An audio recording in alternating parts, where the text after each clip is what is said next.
Subscribe and share my channel Sudarsana. నమస్కారం. శ్రీదేవి భాగవతం కథలను తెలుసుకుందాం. శ్రీమాత్రే నమః.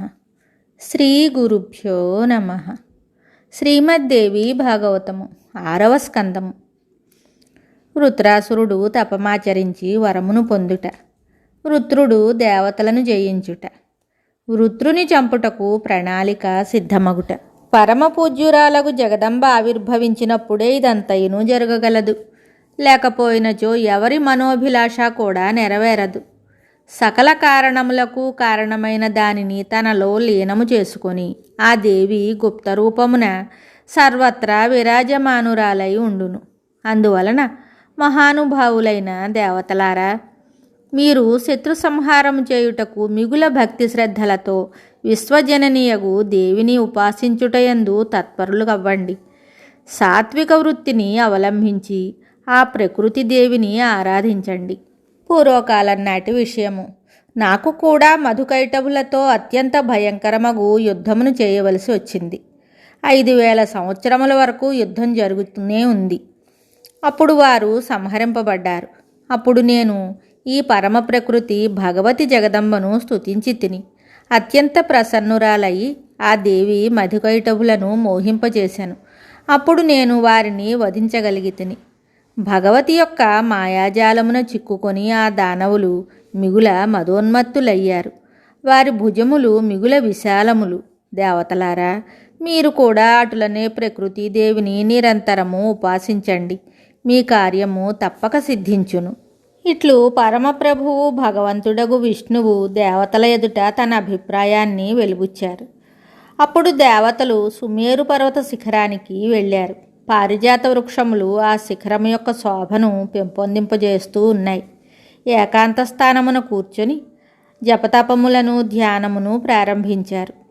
ఆ దేవి సృష్టి సంహారముల యందు లగ్నమై ఉండెను.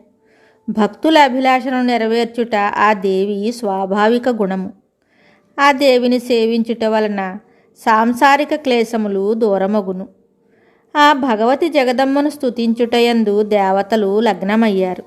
దేవతలు చెప్తున్నారు, దేవి ప్రసన్నురాలవు కమ్ము, దేవతలను రక్షింపుము.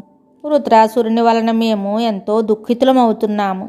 సంగ్రామ రంగమున అతడు మమ్ములను అనేక కష్టముల పాలు చేసెను. మీరు పరమాత్మ స్వరూపులు. దేవతలు ఎల్లవేళలా మీ చరణకమల ఛత్రఛాయలయందు ఆశ్రయమును పొందుదురు. నీవు సమస్త జగత్తునకు జననివి. ఇప్పుడు ప్రబలమైన శత్రువు మా మీద దాడి చేశాను.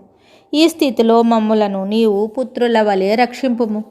ఈ త్రిభువనములందు మీకు తెలియని విషయమేదియునూ లేదు. అట్టి ఎడల అసురుల ద్వారా పీడింపబడు దేవతలను మీరెందుకు నిర్లక్ష్యం చేస్తున్నారు? ఈ చరాచర త్రిలోకముల సృజన కార్యము మీ మీదనే ఆధారపడి ఉన్నది. దేవి, నీవు కరుణా సముద్రురాలవు. పుత్రుడు సాక్షాత్తు అపరాధి అయినను అతడు కష్టముల పాలైనప్పుడు వానిని రక్షించుట తల్లి కర్తవ్యము. ఈ నియమము మీరు చేసినదే. మేమేమియూ అపరాధమనరింపలేదు.